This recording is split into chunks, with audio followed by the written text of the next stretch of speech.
Bonjour. Je ne sais pas si vous m'entendez. En attendant, tac. Oui, donc on m'entend. Parfait. Je vais partager. Je vais partager l'écran. En tout cas, bienvenue à tout le monde. Je ne sais pas si vous avez fait la séance de Parasito avec moi, mais j'ai également décidé de faire un cas en temps réel. Qui s'est inspiré d'une annale. On va quand même commencer par un peu de méthodo sur la toxicologie en soi. Tac, tac, tac. Donc le temps,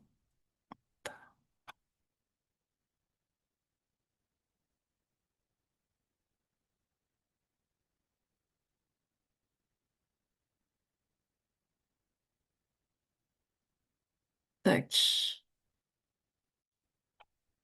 Est-ce que vous voyez bien mon écran?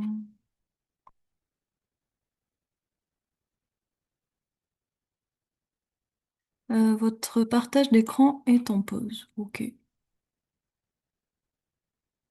Je n'arrive pas à voir et vos messages et vos trucs. Ok.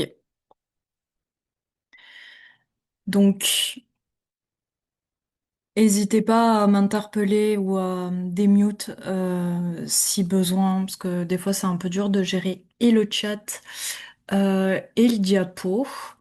Mais en tout cas, on va commencer tranquillement. Bon, il est 18h02, les gens vont venir. Et puis, de toute façon, ça va me permettre de me présenter. Donc, bah, moi, c'est Philippine. Je suis également la VP communication de ePharma.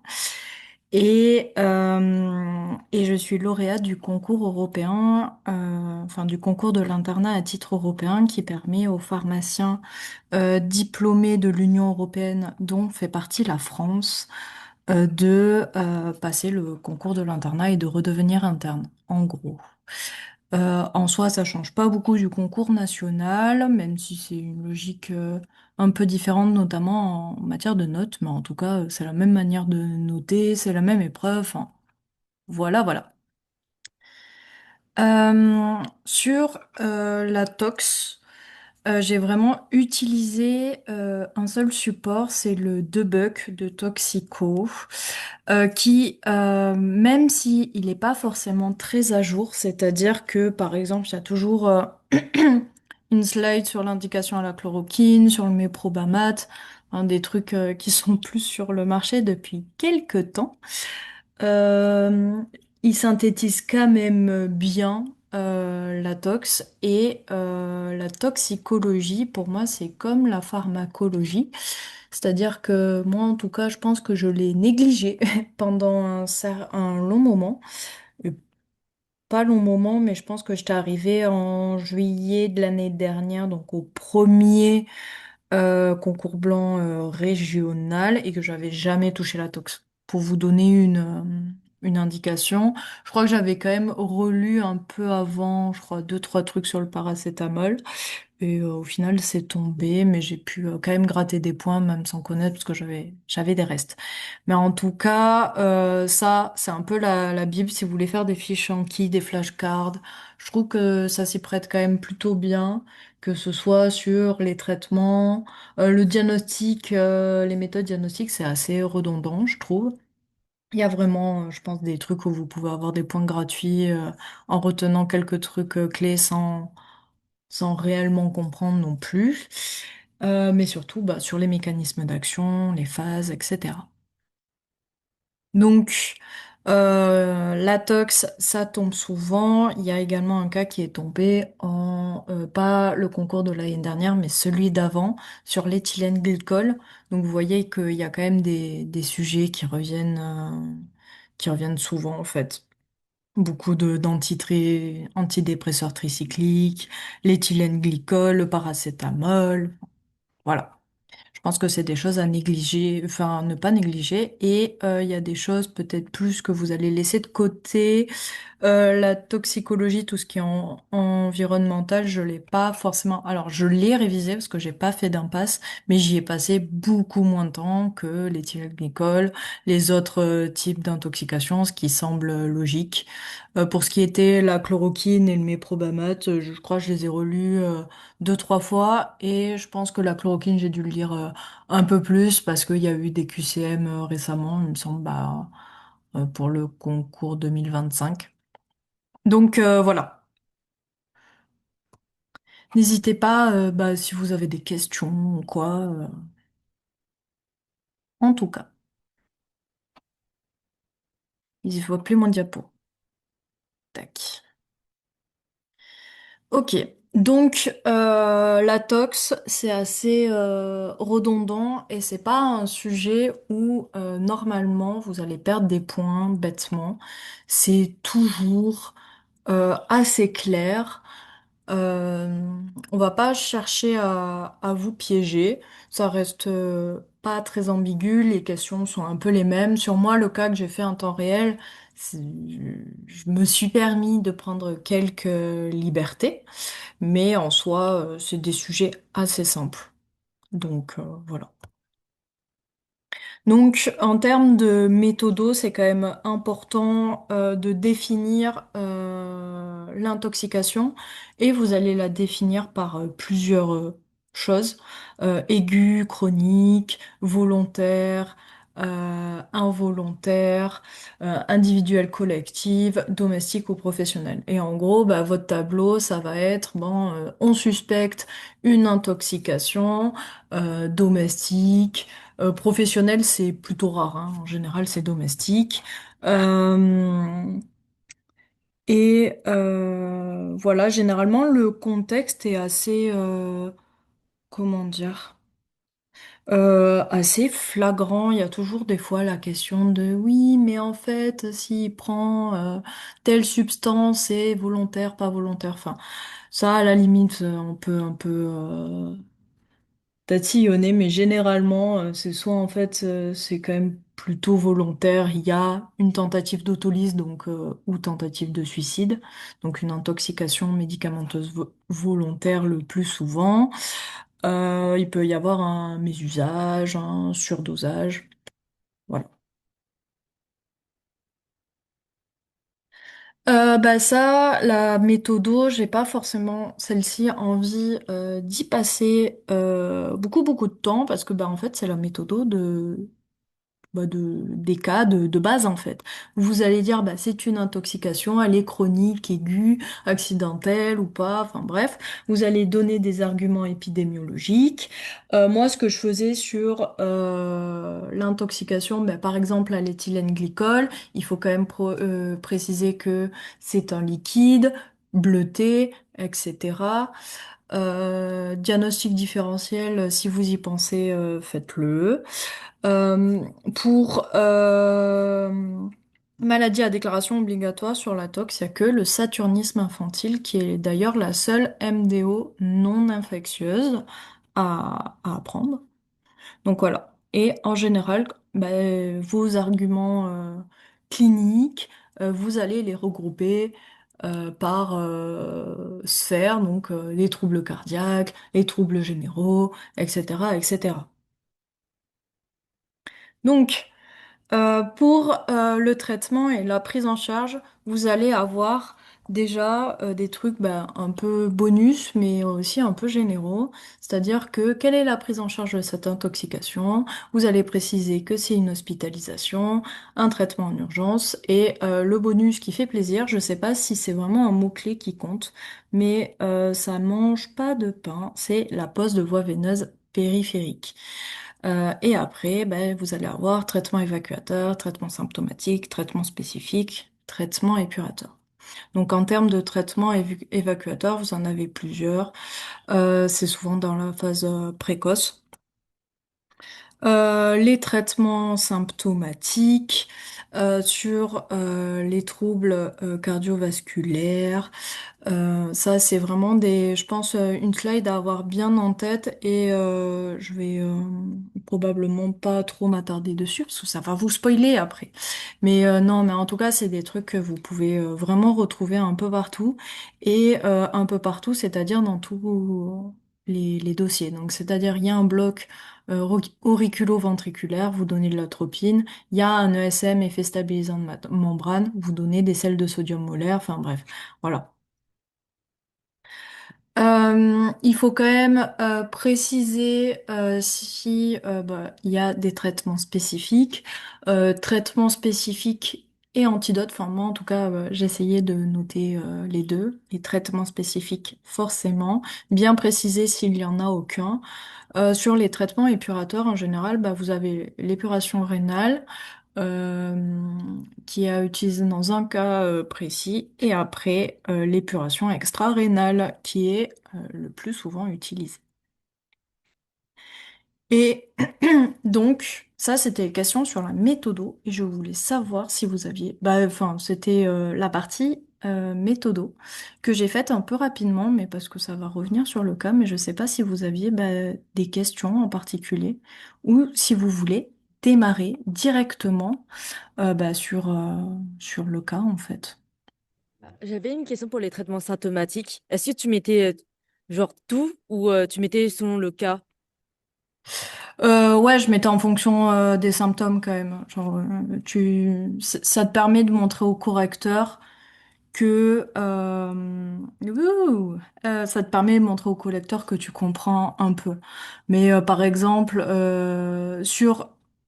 bon après je vais spoiler, mais si t'as une molécule qui fait un effet stabilisant de membrane, même si t'as pas d'éléments dans ton cas qui te fait dire que il y a des troubles cardiaques, je mettais quand même ESM, celle de sodium molaire, tu vois.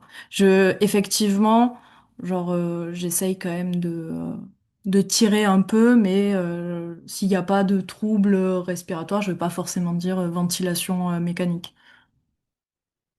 de ça. Peut-être d'essayer de brosser large, mais en tout cas de montrer que tu sais de quoi tu parles. Voilà. Et puis en soi, sur les traitements symptomatiques aussi, il y a aussi un truc de temps qui va se jouer dans ça. C'est qu'en fait, il faut pas non plus que vous vous éparpillez. Et c'est vrai que sur les traitements symptomatiques, c'est là où on peut s'éparpiller assez souvent. Il y a des aspects aussi de la prise en charge que je mets assez régulièrement. Euh, C'est-à-dire que s'il y a une tentative d'autolyse médicamenteuse, moi je mettais prise en charge psychologique. En gros, s'il y a un terrain d'addiction, c'est réduction des risques et des dommages.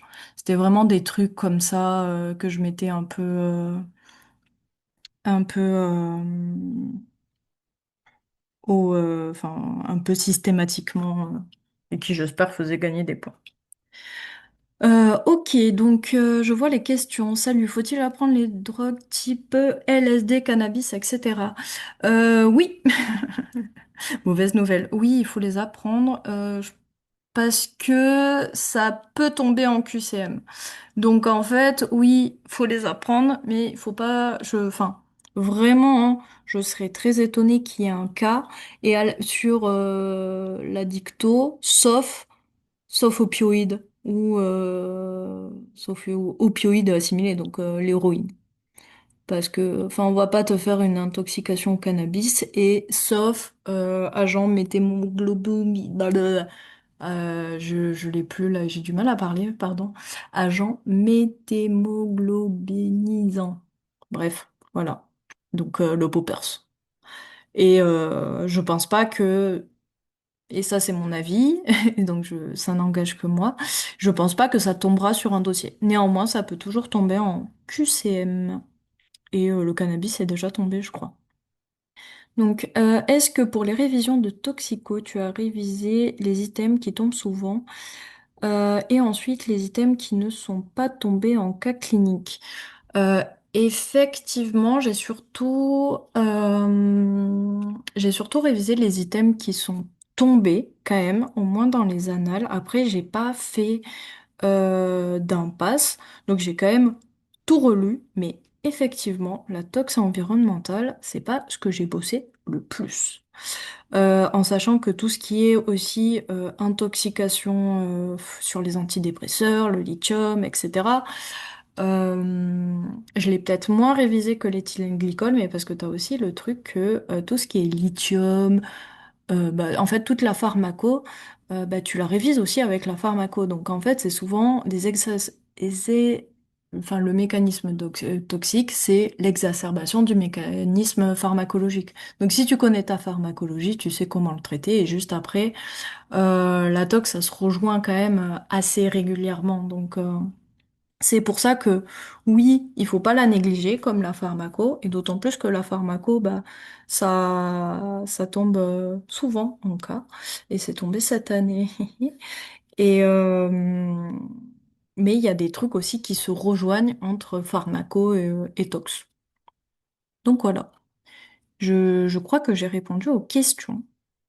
Je vous laisse peut-être une petite minute, tac, je vais arrêter le partage et je vais repartager le cas. Donc ça va être un cas en temps réel. Comme la dernière fois, pour ceux qui étaient là, enfin, pour le palu, c'est long, mais c'est voulu en fait. Donc c'est normal si vous n'arrivez pas à tout faire. Clairement, c'est inspiré d'une annale. En gros, c'est grosso modo l'annale 2011 Nord, je crois que c'est le dossier 5. J'ai changé quelques valeurs biologiques, donc j'espère qu'en termes de cohérence, ça sera OK. Mais surtout, après, j'ai rallongé le cas, en gros. Donc voilà, voilà. Est-ce que c'est tout bon pour vous pour passer sur le cas? Ce que je vais faire, je vais vous partager le cas que j'ai mis sur Word. Je vais également le copier-coller ici. Moi, je vais mettre un minuteur, je vais le mettre sur 30 minutes en fait. Vous auriez un peu moins de temps que ce qui se fait au concours, ce qui me semble c'est 34 ou 36, mais ça vous permettra de cibler un peu les choses en sachant qu'on a déjà abordé certains points quand même sur le petit aspect méthodo. Donc voilà, je vais vous partager le cas. Donc vous l'avez là. Et en attendant, je vais quand même le copier-coller ici. Et après, donc comme ça, vous pourrez lire en même temps. Ah, par contre, ça va être super chiant de vous coller les... Hi. De vous coller les... Comment ça s'appelle là? Le tableau biologique. Donc, hop. Et n'hésitez pas à me dire si vous voyez pas l'écran, que vous soyez pas bloqué. Donc là, j'ai tout copié. Ah non, mais putain, je fais un double clic. Hop, ça y est, je suis une boumeuse. Hop. Ah là là, qu'est-ce qui me fait chier? Qu'est-ce qui m'embête? Hop. Bon, je comprends pas. Qu'est-ce qui se passe sur mes questions? Bon, il a décidé de me saouler, le frérot. Bon, ben voilà. J'ai réussi. Tac. Et je vais mettre le cas. Est-ce que vous voyez juste, j'aimerais bien que vous me disiez si vous voyez le Word. S'il vous plaît.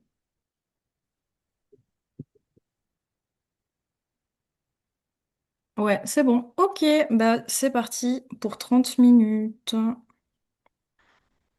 Et n'hésitez pas enfin, soit dans le chat de groupe, soit en privé de m'envoyer un message un peu plus zoomé si possible. Bah oui, oups, pardon.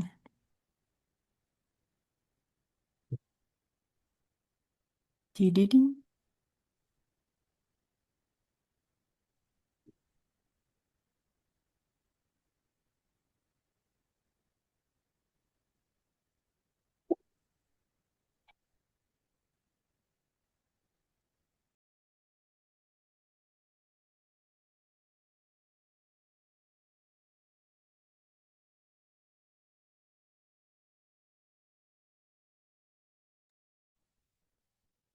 Et normalement, c'est tout bon. Le temps est passé, les petites 30 minutes. Je sais pas ce que vous avez pensé du cas. En attendant, moi, je vais arrêter le partage. Je vais repartager mon diapo. Est-ce que vous l'avez trouvé dur, long, trop facile? J'ai une question par rapport à la première question. Ouais, effectivement, pas besoin forcément de donner les arguments épidémiaux parce que le cas était comme ça hein, de base. Je les aurais pas forcément donnés. Ils te donnent le diagnostic, hein, ils te disent oui, on suspecte une intoxication par l'aspirine. Donc il n'y a pas besoin de... Là, pour le coup, il n'y avait pas besoin de donner les éléments. Si tu arrives à les mettre quelque part, bah enfin, c'est bien. Genre, moi, j'aurais pas forcément perdu de temps le jour J à mettre arguments épidémiaux dans le bilan bio. Et oui, il est long, c'est fait exprès. Donc, clairement, c'était histoire de pouvoir voir deux sujets en un, en fait, hein. Parce que, en gros, clac, clac, clac.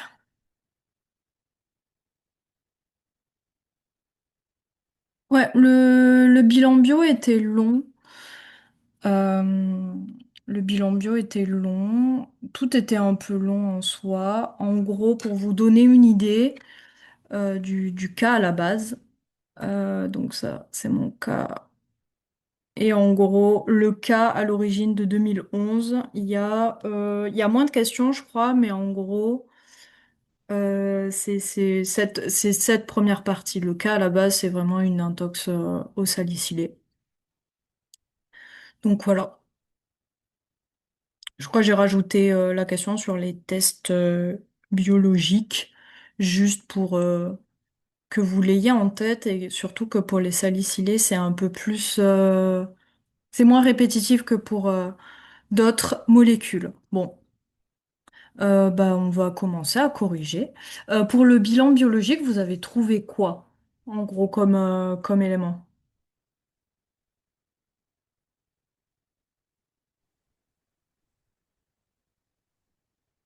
Hypoglycémie, Yes. hypercréatinémie, Ouais. hypocapnie, acidose. Ouais, je vois une girafe. Ton acidose, elle est comment? Est-ce que tu peux L'acidose plus là? métabolique, parce que le bicarbonate, c'était basse, je sais. Effectivement. Et je cherchais, ouais, le décompenser. Décompenser parce que... ouais, je permets... bah, merci en tout cas. Tac. Décompenser parce que en fait le pH, il faut bien le caractériser à chaque fois. Donc l'acidose, est-ce qu'elle est métabolique ou respiratoire? Est-ce qu'elle est décompensée, c'est-à-dire que est-ce que le pH il est dans enfin et surtout si oui, en fait je vois un peu les deux. Il y a quand même une tentative de compensation respiratoire. Donc voilà. Sur le côté décompensé, moi je mettais dès qu'il y avait une fluctuation, ouais, tentative de compensation, ok. Mais j'aurais mis tentative de compensation respiratoire, deux points, hypocapnie, etc. Tu vois. Enfin, on précise. Je suis pas sûre que pour le mot-clé, ouais, le 3 ionique élevé. Ah, j'ai fait une petite boulette là sur la normochlorhémie. Mais en gros, je pense que si t'écris enfin, décompensé, non compensé, partiellement compensé, tentative de compensation, je pense que ça marche dans tous les cas. Moi, j'ai calculé l'osmolalité. J'ai mis la VN, moi je mettais celle-là. Donc là, on était OK. J'ai mis pour l'hyperurémie et l'hypercréatininémie. Ça, je l'ai changé par rapport au cas à l'origine. Normalement, c'est enfin, l'urée et créate normale, mais vous avez le syndrome de rétention azotée que je mettais. Insuffisance rénale aiguë probable. J'ai oublié de noter, mais ce que je faisais, parce que je mettais insuffisance rénale aiguë probable, parce qu'on n'a pas d'antériorité au niveau du DFG, on n'a pas plus d'indications et on peut pas le calculer, parce qu'on n'a pas le poids de madame. J'ai fonctionnel l'insuffisance rénale aiguë parce que urée plasmatique sur créate plasmatique supérieure à 100, donc ça a été dit. Tac, tac, tac. J'ai calculé le trou anionique. Il faut bien entendu mettre la valeur normale. Là, sur mon petit tableau, j'ai pas mis la colonne variation parce que c'est pas super pratique sur le diaporama de vous faire des petites flèches en haut, en bas. Voilà. Mais en général, je le mettais et j'ai mis une hyperlactatémie. Et pareil, il y a des petits R là, je vais les corriger ensuite, mes petits R. J'ai mis, en gros, il y a une acidose métabolique à trou anionique augmenté, c'est-à-dire qu'on a des anions indosés dans le plasma. Alors, la dyspnée, c'est Q-small, il n'y a pas, t'as mis un A en trop, je crois. Et moi, je mets, ouais, polypnée aussi, c'est un des mots-clés à mettre, mais pas dans le bilan biologique, plus dans tout ce qui est clinique. Et je l'ai pas forcément mis là. En gros, là, elle est décompensée, elle est décompensée. Euh, je- En gros, moi, je mettais un peu les deux. Je mettais acidose métabolique décompensée et la tentative de compensation respiratoire. Dans le doute. Pourquoi décompenser? Décompenser parce en gros, t'as pas de correction de pH et que ton pH est anormal. C'est pour ça. Voilà. Et je vous ai fait un petit point acidose métabolique parce que moi, après les acidoses métaboliques, ça m'a un peu changé la vie une fois que j'avais ce schéma-là.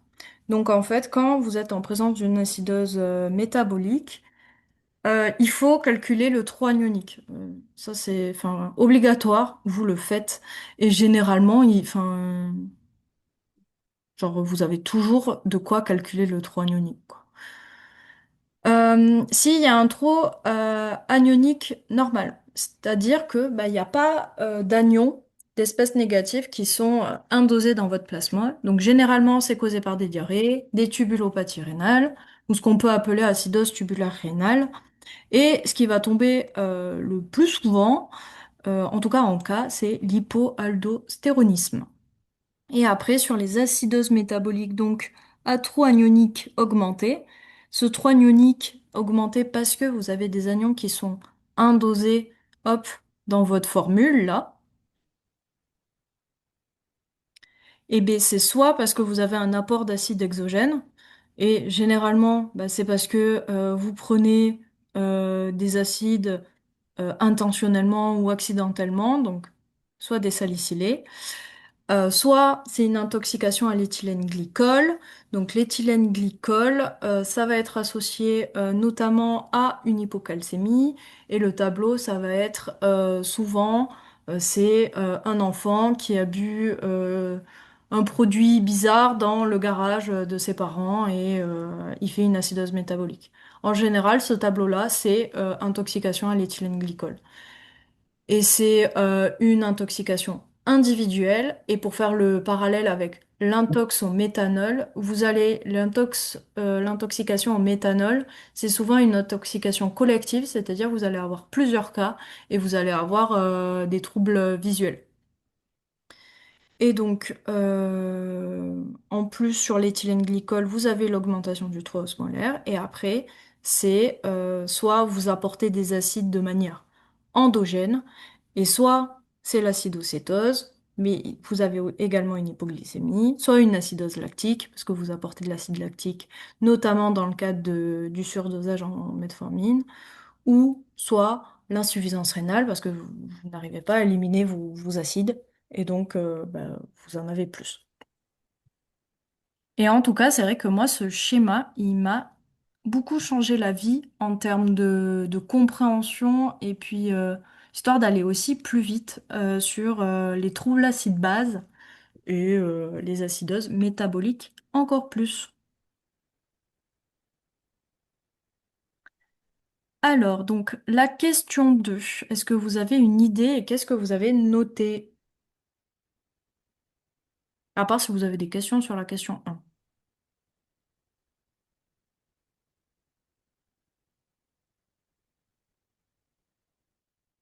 Est-ce que la question 2 vous a posé problème ou pas? Yes. Donc, c'est ça, alcalose. Exactement, Ilyes. Merci pour ta réponse. Donc, c'est, en fait, ça voulait dire ça. C'est, en premier, vous avez une alcalose respiratoire initiale. Euh, donc, vous avez une augmentation de la concentration des salicylés dans le système nerveux central. Vous stimulez votre système nerveux central et notamment les centres de la respiration et le système cochléaire. Vous avez une stimulation directe et indirecte. Donc directe, c'est par la concentration de salicylés, indirect par l'augmentation de O2 euh, via la stimulation du métabolisme cellulaire. Et vous avez donc la baisse de la PCO2, l'excrétion rénale de bicarbonate, ce qui fait qu'ensuite, vous avez une acidose métabolique qui est en plus amplifiée par le fait qu'il y a eu un découplage de la phosphorylation oxydative, donc une diminution d'ATP. Pour donc l'ATP qui est l'énergie de la cellule, eh bien, vous allez l'augmenter par la glycolyse, vous voulez produire de l'énergie, et la glycogénolyse, et donc vous allez avoir une hyperlactatémie, une acidocétose, une présence d'acide exogène par l'acide salicylique que vous avez pris en plus, et d'acide endogène. Et ensuite, le stade ultime, c'est l'acidose mixte. Donc, voilà, c'était un peu ce qu'est...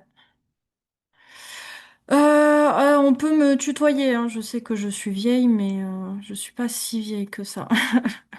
C'est pas parce que je sais pas utiliser un diapo qu'il faut me vous voyez. Non, en vrai, qu'il faille développer à ce niveau-là. Alors, je pense que ce qui est important, c'est quand même stimulation des centres de la respiration. Enfin, alcalose respiratoire initiale. Stimulation des centres de la respiration et la stimulation directe et indirecte, je pense pas, mais je pense qu'il y a quand même des points. Après, c'est aussi normal que on est en juin, ce stade de l'année, ça paraissait énorme. Mais si tu veux tous les points, je pense que oui, il faut quand même citer. Mais je suis déjà si tu mets alcalose respiratoire, stimulation des centres de respiration dans le système nerveux central. Donc, tu as une alcalose respiratoire parce que tu as une baisse de la PCO2 plus une excrétion rénale des bicarbonates. Ça, tu vois, c'est plutôt logique en fait. Tu as une alcalose respiratoire parce que ta PCO2 baisse et tu as une compensation rénale avec la perte de bicarbonate. Sauf que en parallèle, tu as ça. Alors, j'ai pas compris pourquoi il y a une production de lactate. Je reviens. Et après, en deux, alcalose respiratoire plus l'acidose métabolique. Découplage phosphorylation oxydative. Je pense que c'est un des mots-clés. Et en fait, tu vas avoir une production de lactate parce que en faisant ta glycolyse, bah, tu vas produire des pyruvates et donc des lactates et donc plein d'énergie. Et voilà. En gros, par ta glycolyse, en fait, tu vas obtenir des lactates. Je sais pas si c'est clair. J'avoue que peut-être j'ai manqué d'explication, mais en gros, par le fait qu'il y a un découplage de la phosphorylation oxydative, tu as un blocage du cycle de Krebs, donc tu vas avoir une diminution de ton ATP. Une diminution de ton ATP, tu vas diminuer ton énergie disponible. Donc tu vas chercher des moyens de produire ton énergie. Et donc ça passe par l'augmentation de la glycolyse, l'augmentation de la glycogénolyse pour produire bah, ton énergie. Et donc, les déchets de ça, c'est les lactates qui vont faire que ça va monter et l'acidocétose. Et donc, une acidocétose ensuite.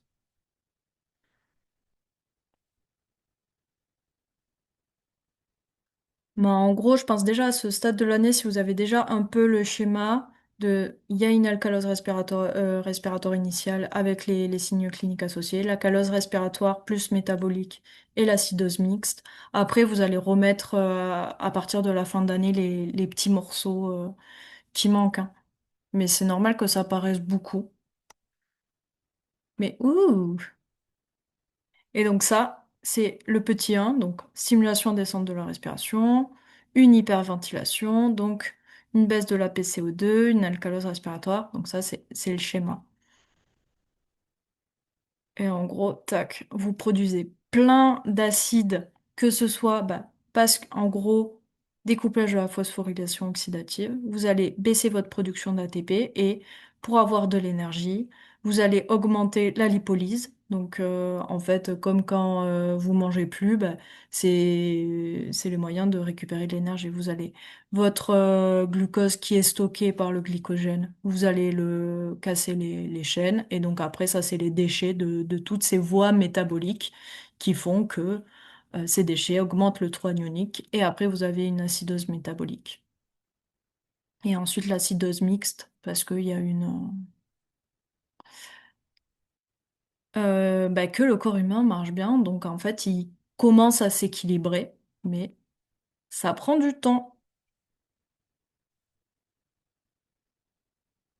Au niveau des signes cliniques, est-ce que vous avez une idée d'une intoxication au salicylé, notamment à l'aspirine? Un peu les signes cliniques qui reviennent et qui doivent vous orienter.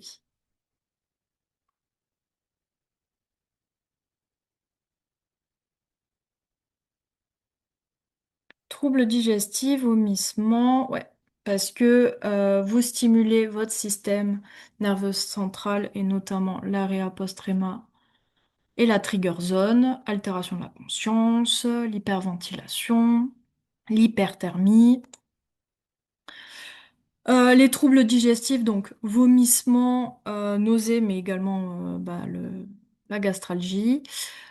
Troubles neurosensoriels, donc c'est ce qu'on appelle les signes cochléo-vestibulaires, pour être très mot-clé friendly.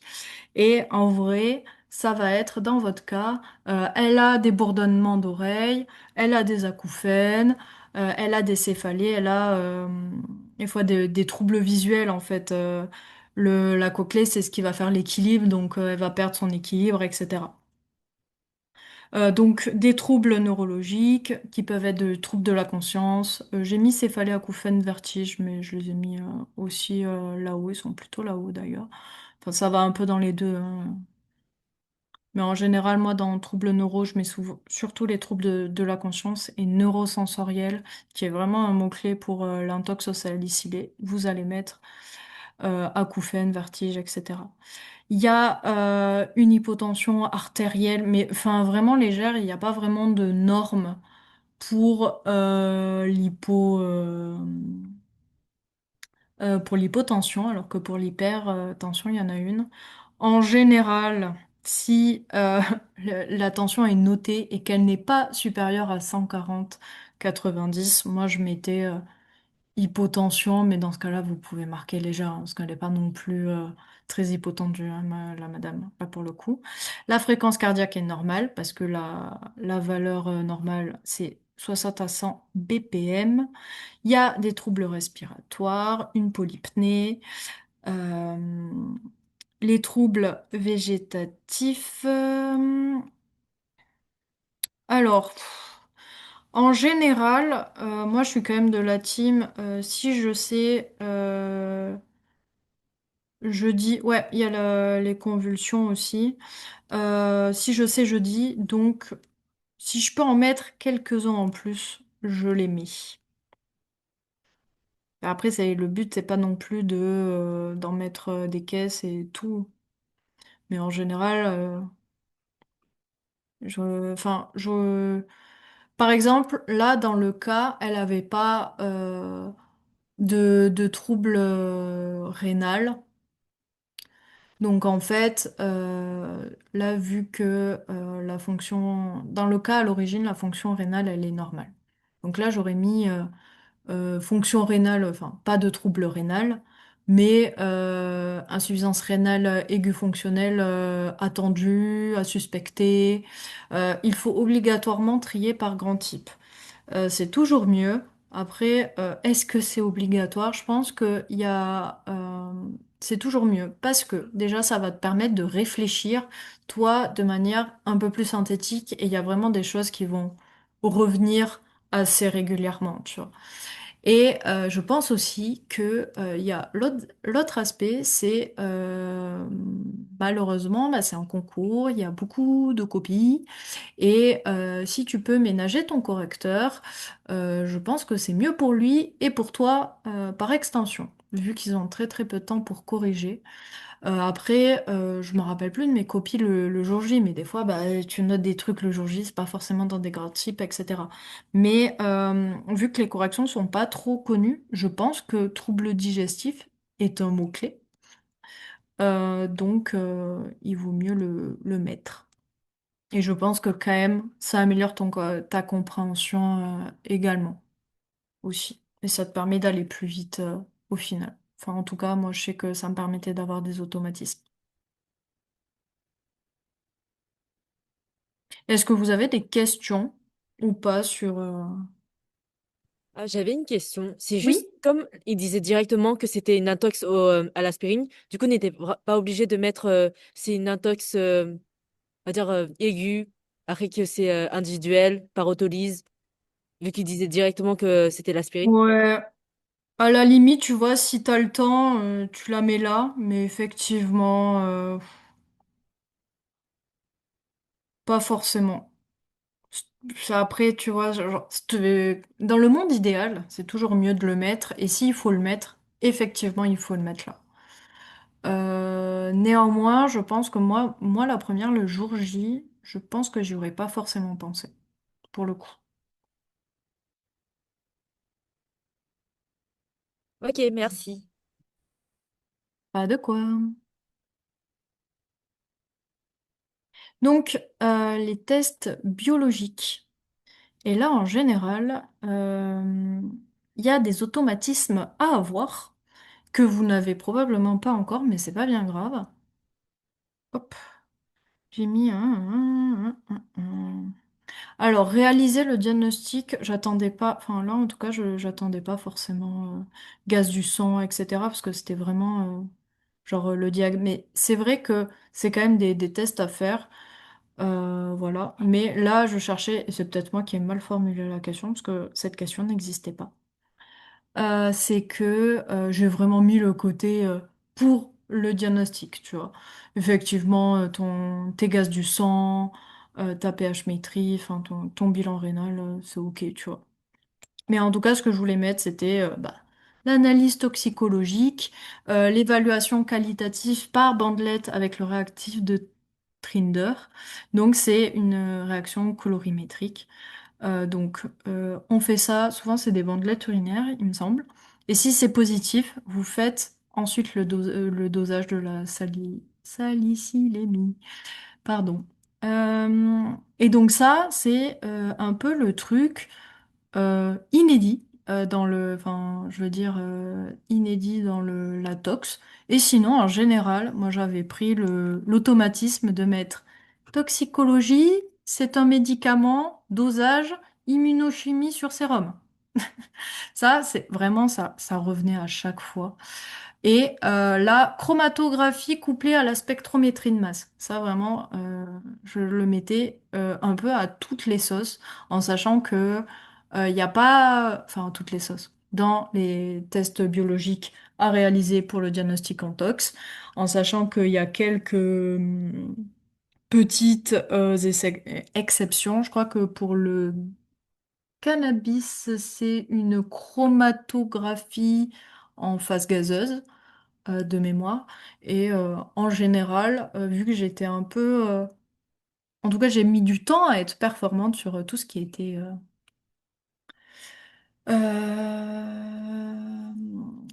vu que j'étais pas performante sur tout ce qui était test biologique, bah, j'essayais de trouver des automatismes pour vraiment avoir quelques mots-clés à mettre et essayer.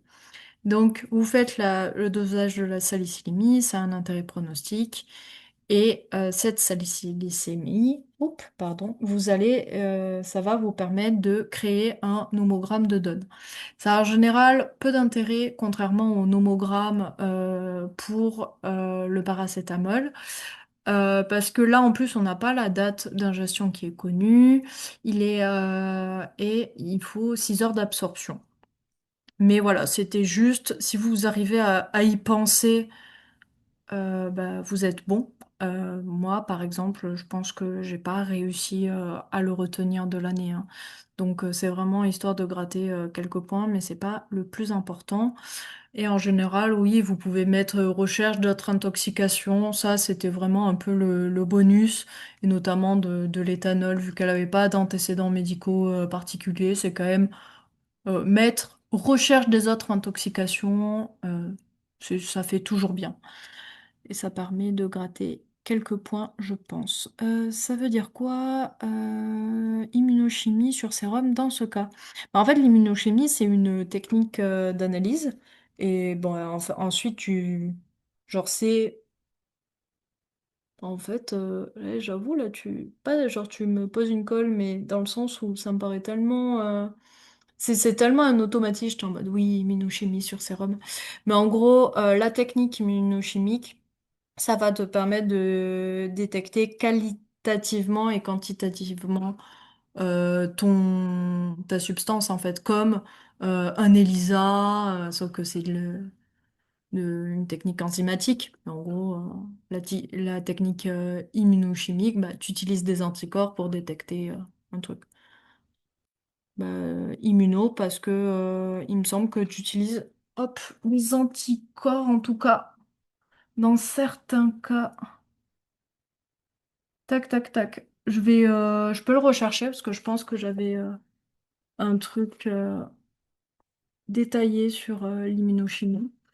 Et je pense que tu utilises la technique EMIT, mais je vais la chercher, je pense, en parallèle.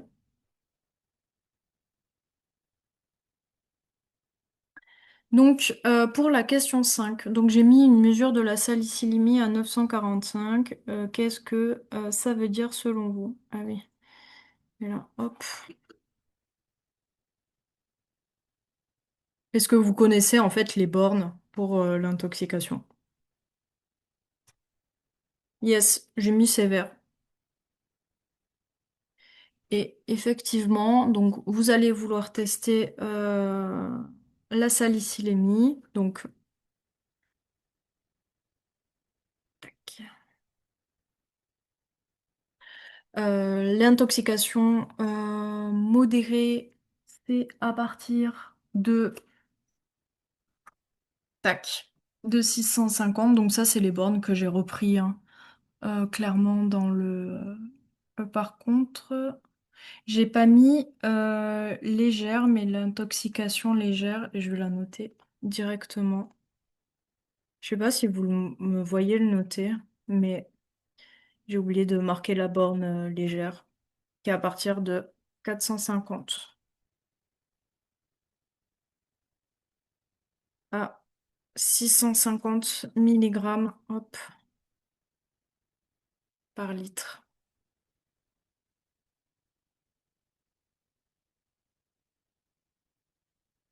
Et le cas, ici, on est dans une intoxication sévère. En plus, elle est pas... c'est un peu compliqué pour elle là actuellement. Donc, moi, je mets épuration extra-rénale, effectivement.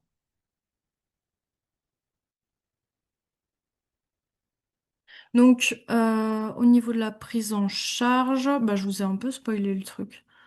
Mais est-ce que vous avez des aspects... Qu'est-ce que vous auriez mis, vous, sur la prise en charge? Bah, j'avais mis pour le traitement évacuateur que si la prise en charge est précoce, on pouvait utiliser du charbon activé ou du lavage gastrique. Pour Ok. le traitement symptomatique, j'ai mis réhydratation. Et comme elle avait des convulsions, j'ai utilisé un anticonvulsivant comme les benzodiazépines. Pour le traitement antidote, je me rappelle plus trop, mais de mes souvenirs, c'était une sorte de diurèse où on alcalisait les urines pour faciliter l'élimination des salicylés. Et pour le traitement épurateur, comme elle était en insuffisance rénale aiguë Hmm. fonctionnelle, on pouvait utiliser tout ce qui est dialyse, peut-être, ou épuration extra-rénale. Yes. Alors, juste pour l'alcalinisation des urines. Donc la diurèse saline, c'est pas un traitement spécifique. Je pense que je me suis fait avoir comme toi quelques fois. Mais c'est un traitement épurateur. C'est vraiment, faut vraiment voir la diurèse alcaline comme, en gros, je te charge de bicarbonate pour que tu puisses évacuer ton acide plus facilement. Et donc vraiment comme un traitement épurateur. Parce que, en gros, traitement spécifique, parce que je pense qu'en fait, l'épuration rénale, tu peux l'utiliser pour d'autres acides, alors que vraiment, traitement spécifique, on va être sur le fumazénil pour les benzos, on va être sur vraiment quelque chose de spécifique qui va être utilisé que dans ce cas-là et qui va... Bah, ouais. Donc, il n'y a pas de traitement spécifique. J'ai mis pour le traitement évacuateur, vous allez faire lavage gastrique. Alors ici, il faut quand même, enfin, elle est dans une intoxication sévère. Donc, le lavage gastrique, vous allez le faire si l'intox, elle est récente, donc généralement 1 heure. Et vu que c'est une intoxication sévère, etc., il sera pas vraiment recommandé. Si, on peut faire une intoxication. Ah, c'est moi qui ai oublié. Si, si, on peut faire une épuration extra-rénale. Et ça, c'est un oubli de ma part. Parce que je l'ai mis juste avant, en fait. Donc c'est un peu bête. Mais oui, on peut faire l'épuration extra-rénale, surtout que c'est une intoxication sévère. Par hémodialyse. Hop.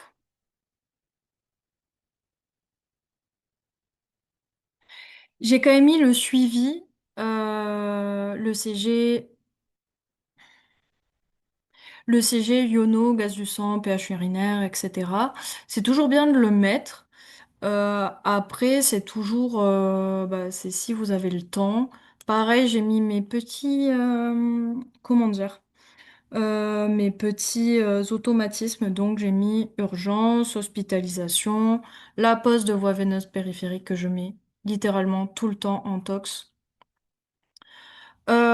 Épuration extra-rénale pour les salicylés, c'est en cas d'intoxication sévère. T'es pas obligé de faire une épuration extra-rénale si l'intoxication elle est légère ou modérée, parce que la durée saline suffit. Voilà. Mais après, pour d'autres intoxications, tu vas... Voilà, ça dépend. Je sais pas si j'ai répondu à ta question, Virginie. Euh, L'urgence hospitalisation voie veineuse périph, je le mettais toujours. L'arrêt du médicament, je le mettais toujours quand il y avait un médicament en cause.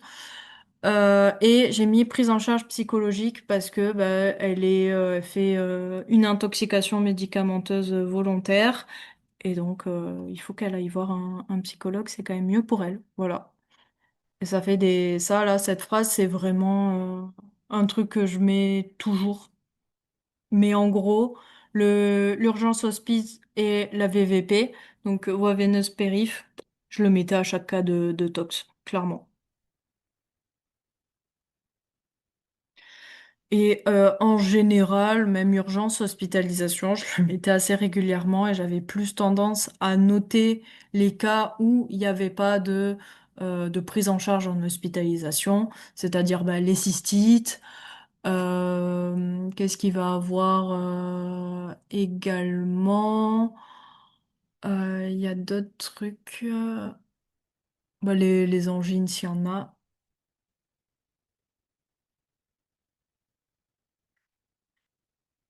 Eh ben, tu parles de la diurèse alcaline, même si ton pH est à 7,28. Oui, parce qu'en fait, ta diurèse alcaline, c'est le fait de... En gros, tu vas perfuser du bicarbonate pour faire évacuer tes acides. Donc oui, justement, c'est parce que le pH est à 7,28. Je sais pas si c'est clair. Après, là, l'intoxication, elle est grave, donc tu vas privilégier l'épuration extra-rénale, mais pour une intoxication légère, modérée, tu vas faire une épuration rénale par du résalcaline. Mais moi, j'aurais mis les deux. Donc, hop, la question 7.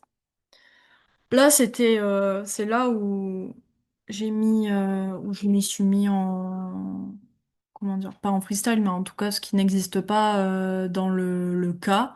Et c'était juste pour rallonger, pour vous faire voir aussi d'autres choses, en sachant que la clomipramine et l'intox par la clomipramine, elle est déjà tombée. Donc, quelles sont les classes thérapeutiques? Donc, j'ai mis la clomipramine. Donc, c'est un antidépresseur tricyclique. J'ai pas mis là la voie de d'administration, mais vous pouvez la mettre parce qu'on me demande les classes thérapeutiques, donc pour le coup.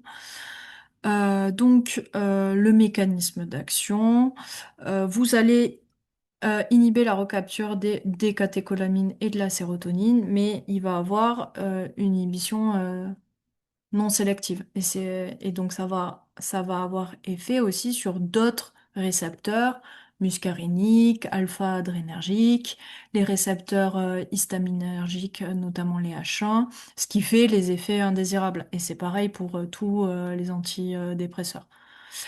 Ce qui est important dans la clomipramine, donc j'ai quand même mis thymosanaleptique, donc c'est le petit mot savant pour dire que bah, c'est pas un dépresseur du système nerveux central.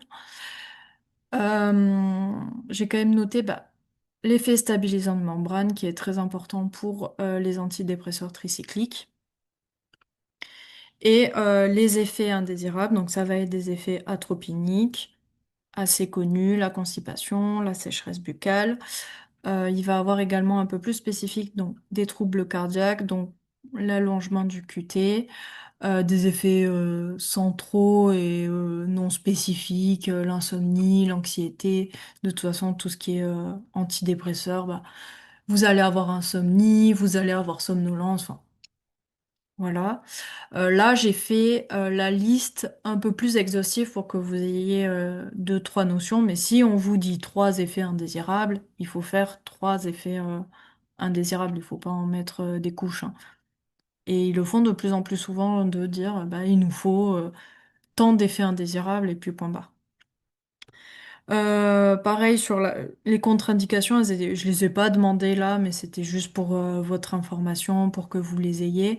J'ai pas mis l'hypersensibilité, mais voilà, ça fait partie des contre-indications que vous pouvez mettre à chaque fois.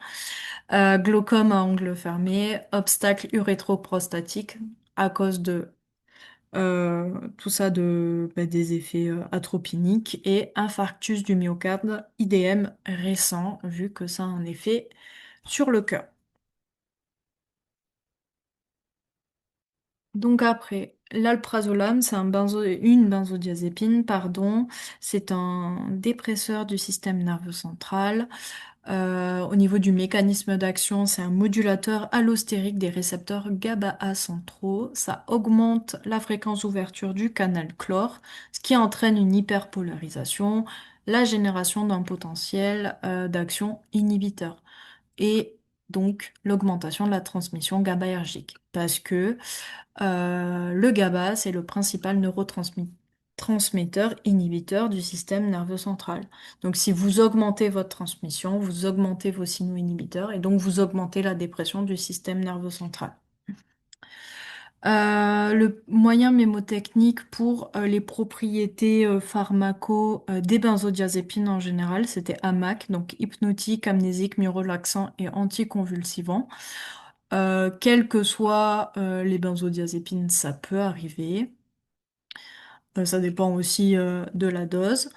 Effet indésirable, somnolence, accoutumance, tolérance, hypotonie. Pas avoir des hépatites, mais c'est assez rare, des troubles hépatiques. Contre-indication, donc c'est insuffisance respiratoire, c'est le syndrome d'apnée du sommeil, les myasthénies et l'insuffisance hépatique sévère. Est-ce que vous avez des questions sur ça ou pas?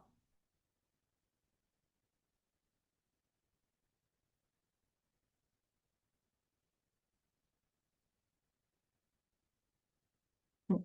Vous allez m'interrompre si c'est le cas. Là, j'ai rajouté une petite question, parce que, hop, le traitement vous semble-t-il adapté? Euh, là, c'est une question fermée. Donc, j'ai bien mis le nom en rouge.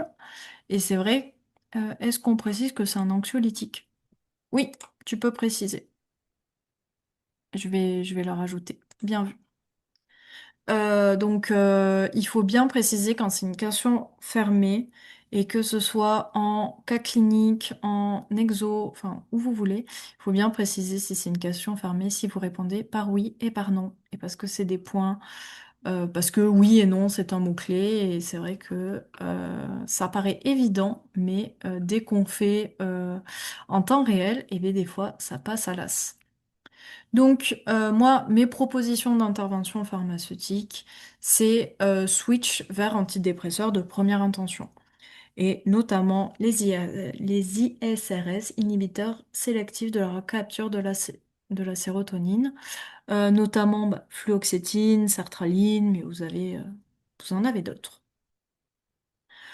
C'est celles qui sont les plus utilisées, que ce soit pour les troubles anxieux, le trouble anxio-dépressif, un épisode dépressif caractérisé. Donc vous allez utiliser des ISRS.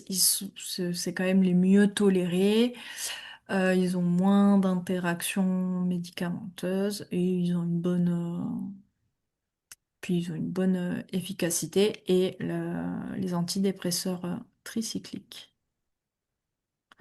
Et effectivement, parce que les tricycliques, vu que tu as des troubles cardiaques, c'est quand même moins bien toléré. Donc voilà, ça reste de la première intention. Mm, mm. Oui, j'ai effectivement pour l'allongement du QT, tu peux le mettre. Moi, je l'ai pas mis parce que bah, j'ai mis la fluoxétine et la sertraline et qui allongent pas le QT, ou en tout cas beaucoup moins. Escitalopram allonge le QT et c'est contre-indiqué avec enfin les médicaments torsadogènes. Donc au niveau du mécanisme d'action, c'est l'inhibition de la recapture de la sérotonine par inhibition du transporteur, certes, au niveau central. En effet indésirable, j'ai mis la somnolence, la prise de poids, la levée d'inhibition suicidaire, le glaucome, l'hypotension orthostatique et j'ai rajouté l'hyponatrémie, notamment parce qu'il peut y avoir, notamment avec la sertraline, un syndrome de sécrétion inappropriée d'ADH, donc d'hormones antidiurétiques. Et ça peut être un cas aussi. Contre-indication, j'ai mis association avec bah, les IMAO. Et après, sur les autres propositions d'intervention, j'ai mis diminution de la posologie de l'alprazolam et de la clomipramine, parce que la clomipramine, ça peut exister en 25 et l'alprazolam en 0,25. Donc, on recherche la dose minimale efficace. Et je vous ai précisé que l'association antidépresseur plus benzodiazépine était justifiée pour éviter la levée d'inhibition suicidaire. Et que après, la benzodiazépine est arrêtée. Voilà. Mais c'est... Là, je l'aurais pas forcément mis dans ma copie. C'était plus pour vous, là, pour votre information.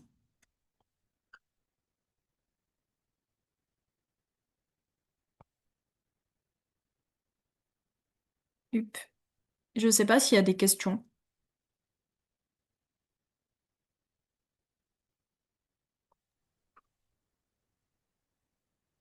Bon, hop. La question 9. Là, effectivement, hop, j'ai mis les signes. Donc, on attendait bien sûr les signes cliniques, mais là, j'ai quand même reprécisé que c'était une intoxication aiguë individuelle volontaire de clomipramine. C'est pas forcément nécessaire. De toute façon, un cas enfin, dans la vraie vie, le jour du concours, il sera pas aussi long. Donc, je voulais juste repréciser. Donc, avec la clomipramine, vous avez des effets anticholinergiques, qui soient périphériques ou qui soient centraux. Et ce qui est surtout important, c'est que vous allez avoir un syndrome pyramidal pour les antidépresseurs tricycliques. Et le gros risque, et ce qu'on veut éviter, c'est l'encéphalopathie anticholinergique, qui est une urgence thérapeutique, qui est vraiment, hop, à éviter. Et c'est ce qu'on craint dans les intoxications des tricycliques. Donc en fait, votre encéphalopathie, vous allez avoir un syndrome confusionnel, un syndrome anticholinergique et un syndrome pyramidal. Et c'est toutes ces trois entités ensemble qui font encéphalopathie anticholinergique. Donc, je pense qu'il faut caser l'encéphalopathie anticholinergique dans ce cas-là, qu'il faut caser syndrome pyramidal, qu'il faut caser la confusion et le côté anticholinergique. Et donc en soi, votre syndrome pyramidal, ça va être une hypertonie musculaire, une hyperréflexie ostéotendineuse, des myoclonies, et après bon, cholinergique et confusionnel, bah, la confusion, quoi. Vous pouvez également avoir des signes respiratoires et notamment bah, une dépression respiratoire qui sera ici aggravée par la prise de benzodiazépine de manière concomitante et des signes cardiovasculaires, notamment par l'effet stabilisant de membrane. Bon, la patiente, elle peut mourir, ça, effectivement, c'est un peu le risque.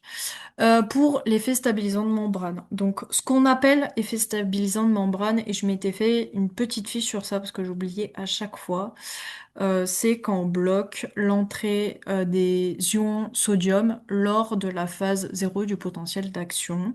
Donc, on inhibe la dépolarisation.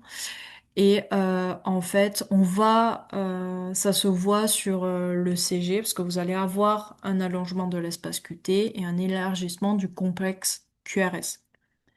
Ce qui fait que, en inhibant cette dépolarisation, vous allez avoir des troubles de la conduction et des torsades de pointe. Et donc, ces torsades de pointe peuvent entraîner le décès par défaillance hémodynamique. Et c'est bien sûr, plus la dose est importante, plus il y a une cardiotoxicité par cet effet. Et si vous prenez une dose, bon, là ils mettent 1 gramme, vous allez avoir une tachycardie quand même.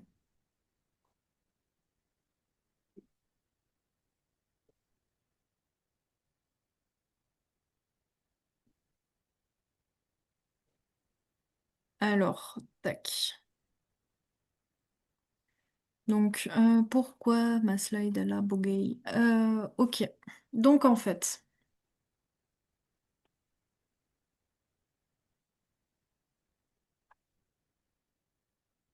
c'était une slide que j'ai prise de l'année dernière, celle-ci.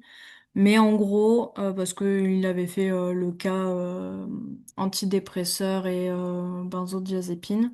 Donc, si vous avez une intoxication de benzodiazépine seule, dans votre phase initiale, bah, vous avez des troubles du comportement, de l'agitation, puis ensuite vous allez voir la dépression du système nerveux central, donc une somnolence, une hypotonie musculaire, une mort par dépression respiratoire, et plutôt un coma calme, alors que pour tout ce qui est antidépresseur en général, vous allez avoir un coma agité. Et là, on est dans le cas d'une intoxication mixte, donc les troubles sont similaires, sauf que votre coma, il sera plus hypotonique.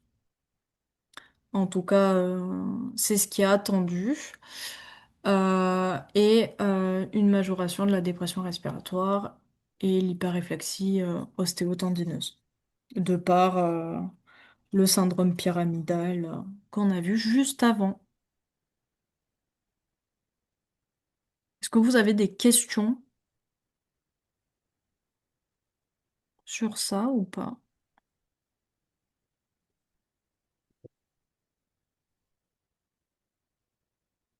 Non, c'est bon. Ok. Donc, la prise en charge, donc là, bah, le même pavé, sauf que j'ai quand même mis la surveillance à l'ECG, la prise en charge, euh, et effectivement, le flumazenil est contre-indiqué parce que il y a une co-intoxication, mais j'en parle un peu plus tard. Mais en gros, le traitement évacuateur, le charbon n'est pas utile. Et si vous le savez, c'est bien de le préciser. Le lavage gastrique est à discuter. Ça dépend de l'heure de la prise, mais avec les antidépresseurs tricycliques, on a un retard de la vidange gastrique parce que c'est des bases, que c'est moins bien absorbé. Et donc, vous avez une marge un peu de 6 heures au lieu de 1 heure. Mais c'est à discuter. Voilà. Si vous mettez lavage gastrique, à voir, parce qu'on n'a pas là de date ou d'heure. Après, bah, vous mettez vos traitements symptomatiques. Bon, convulsions, donc là, il y a des convulsions, ok, s'il y en a, mais on va éviter de remettre une benzodiazépine. Donc, c'est quand même bien de le préciser.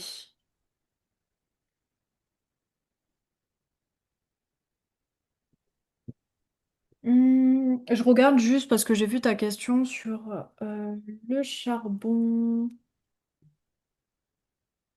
Tac, tac, tac. Et j'ai.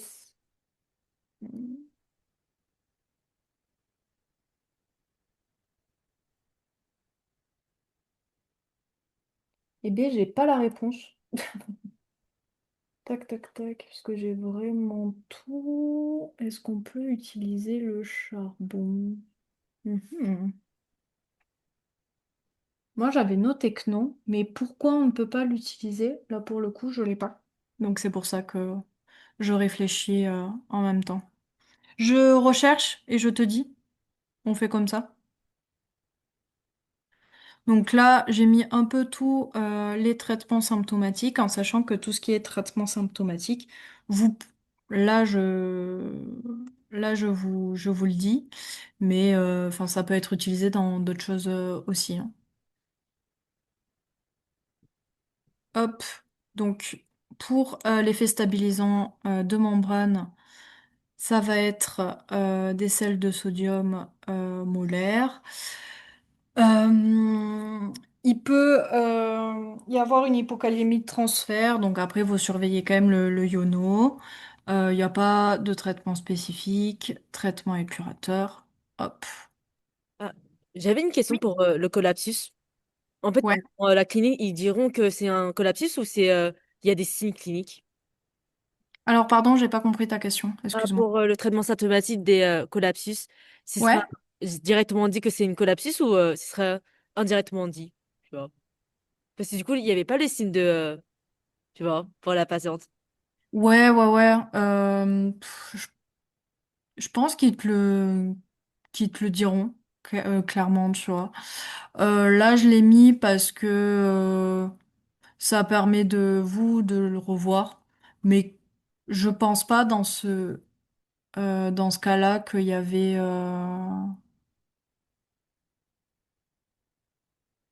qu'il y avait un mot-clé sur ça. En vrai, on aurait été dans ce cas-là. Je pense que c'est plus du bonus qu'autre chose.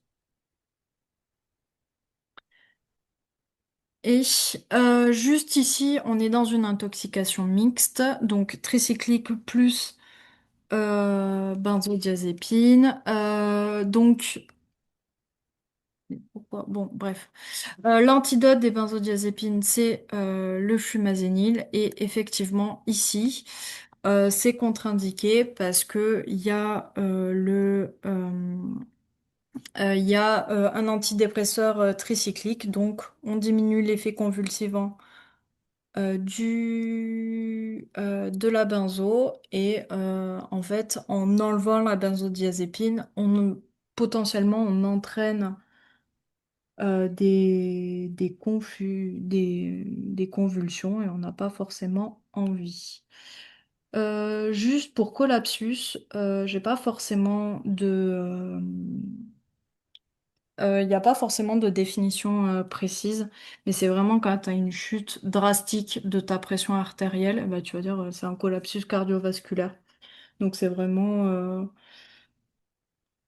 en fait, c'est un peu dans tout ce qui est sepsis, on va te dire oui, quand vraiment ton patient il va vraiment mal, que la chute, tu as une hypotension très sévère, bah, là tu parles de collapsus cardiovasculaire, mais t'as pas de définition très claire sur ça pour le coup. Traitement Et merci. épurateur, t'en as aucun. T'en as aucun. Je pense que c'est dû à la structure chimique. T'as quand même en fait une élimination très lente des antidépresseurs tricycliques. Ça va rester 7 10 jours dans ton organisme. Donc ton hémodialyse là, elle est un peu inutile. Et ton Et en fait, vu que c'est quand même des bases, la duresse alcaline va pas se servir. Enfin, et donc, vu que, en gros, c'est des grosses structures, que tu vas avoir beaucoup de cycles entéro-hépatiques, bah, tu vas avoir une demi-vie très longue dans le corps qui est en plus amplifiée par le fait que tu as une prise massive, donc des difficultés à l'éliminer, etc. Donc, c'est des molécules lipophiles, des antidépresseurs. Donc, pas de traitement épurateur.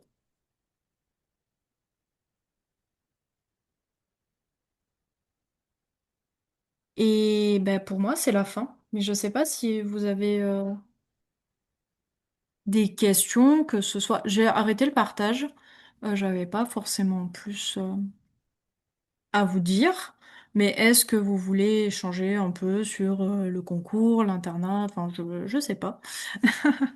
Et ça, c'est à vous de voir ou si juste vous voulez partir, profiter de votre samedi soir. Ce qui est... Une question, comment Ouais.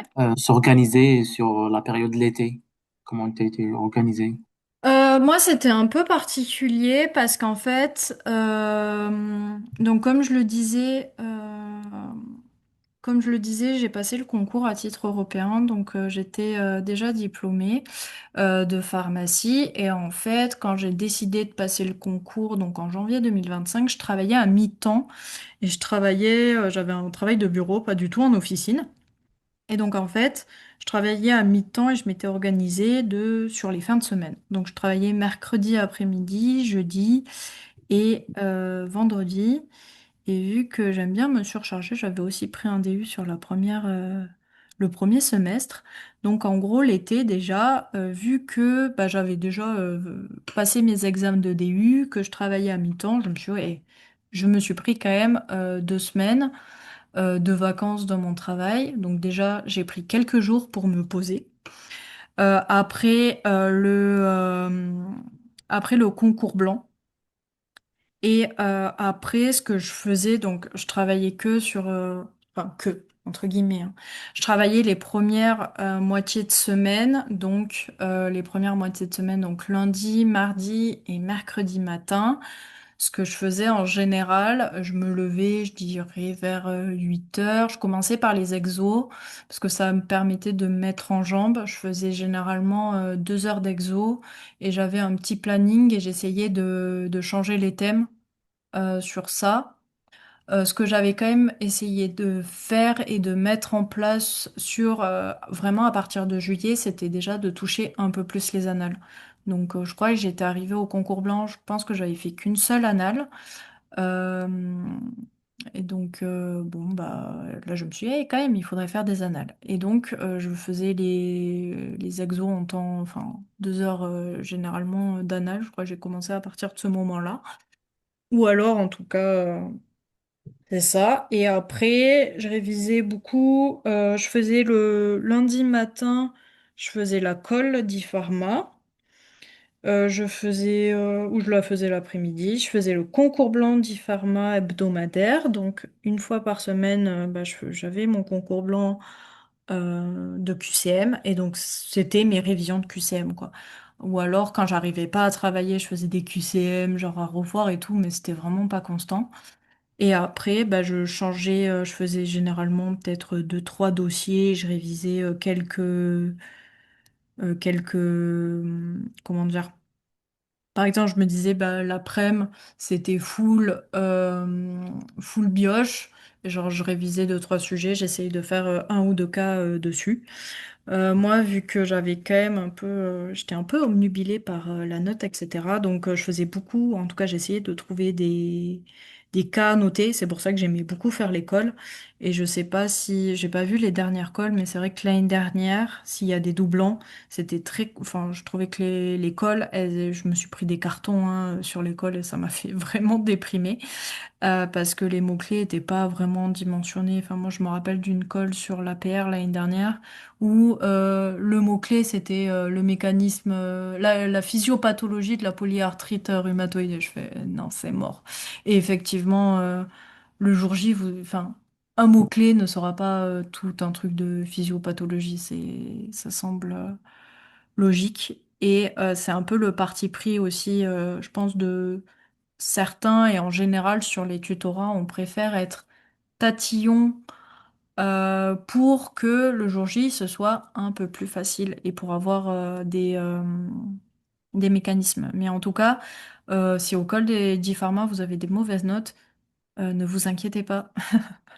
Euh, Après, donc moi, donc j'ai révisé à titre européen, mais si je reporte ma note, donc je suis troisième, mais si je reporte ma note au concours national, je serai classée dans les 223, 226, enfin, donc une bonne note quand même. On va pas se mentir.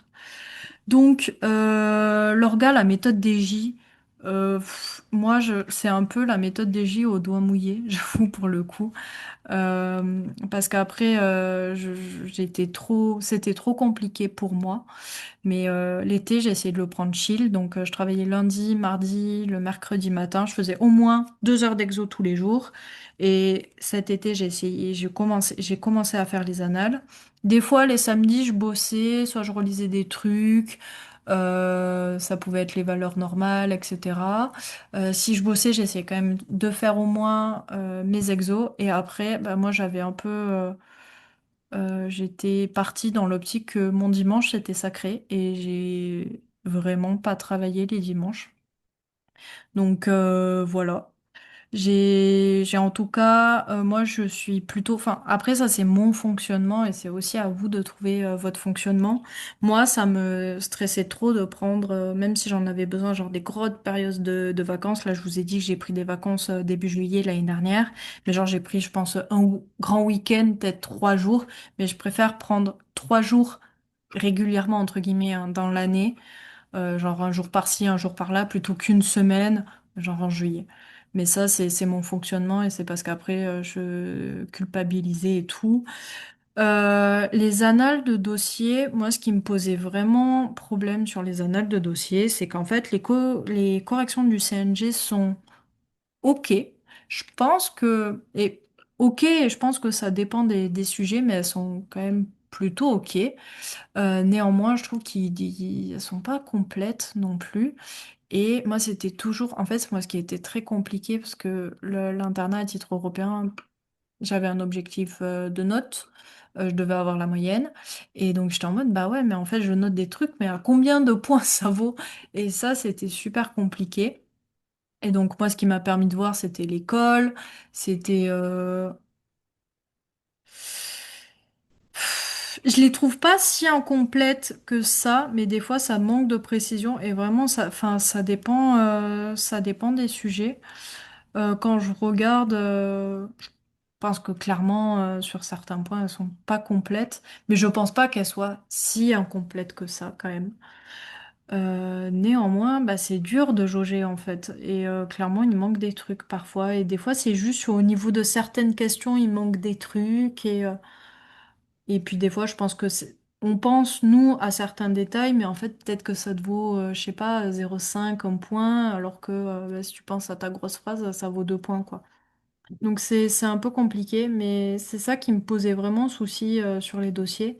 Ce qui me posait souci sur les annales de dossiers. C'était le temps. 3 heures, c'était chiant. Donc je préférais faire un dossier, genre bien, et souvent je le faisais en 30 minutes, top chrono, et j'essayais de voir. Il y a des points qui, pour moi, ont toujours été durs, c'était les examens biologiques, mais ça, tu le verras en faisant des dossiers, tu verras là où tu pêches.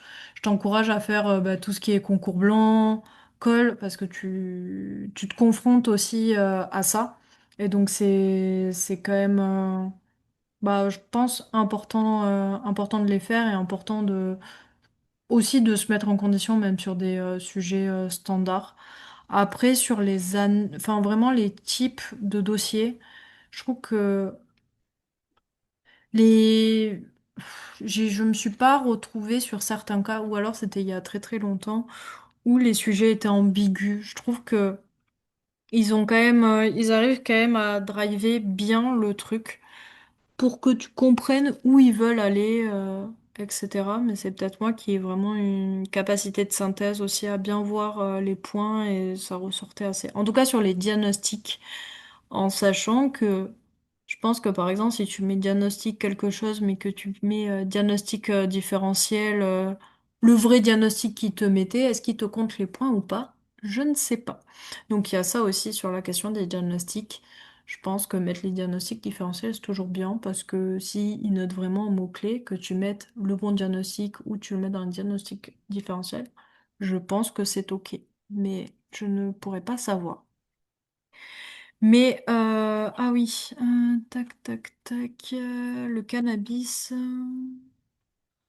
un dépresseur du SNC? Bah ouais. Pourquoi? Pourquoi c'est Conte fou?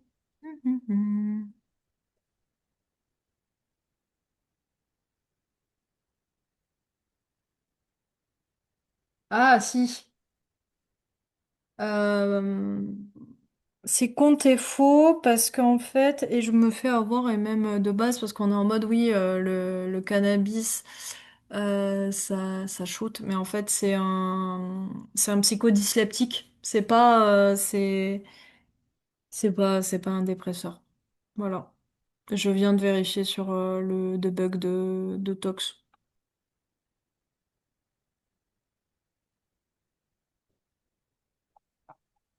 Mais tu vois, je me serais fait prendre aussi. Après, voilà, c'est aussi à vous de me dire, est-ce que n'hésitez pas aussi soit à me faire un retour par DM Discord si la séance vous a plu, pas plu, déplu ou je sais pas quoi.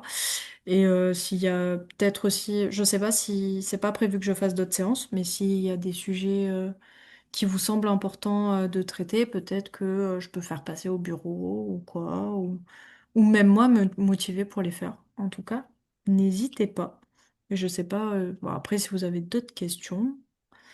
Euh, je reste là quelques minutes et sinon, bah, je vous souhaite une bonne soirée. Merci beaucoup. Bah, merci à tout le monde. Bonne soirée à tout le monde.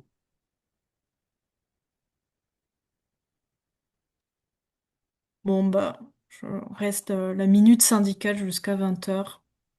Mais en tout cas, je vous souhaite une bonne soirée et en tout cas, plein de courage. Merci.